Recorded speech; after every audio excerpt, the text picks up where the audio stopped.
The next step after you've created your Tunelark account is to create your first classroom. So click Create a Classroom and then give it a name. Click Create Classroom, and here it is.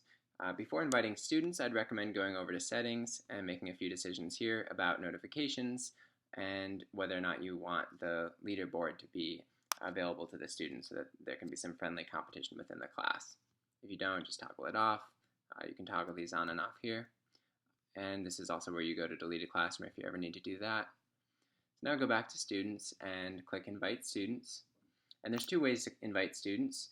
The first way is to share a link, and that allows them to sign up with their email address. The other way is to create an account for them, which you would manage. So if you click Share a Link, you can click here and copy this URL, which you can share with your students, or you can just tell them to go to tunelark.com/join and enter this unique classroom code. It's unique to this classroom.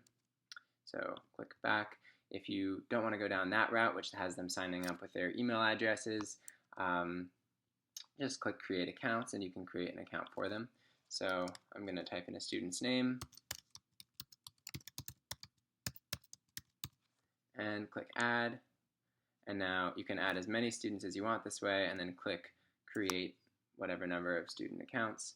It's going to actually create a PDF for you that you can download. It'll have all the usernames and passwords for each of the students, and you can actually print that out and slice it up with scissors and pass out the sign-in credentials to all your students so that they have it on a physical piece of paper. Or you can look it up just on the student account after this step. So click Done. And here's your student. You can click into that student and click this settings gear icon, and this is the other place where you can see that username and password. It just auto generates a password, and so you can find their credentials there if you ever need to. And that's all I wanted to cover in this video. See you in the next one.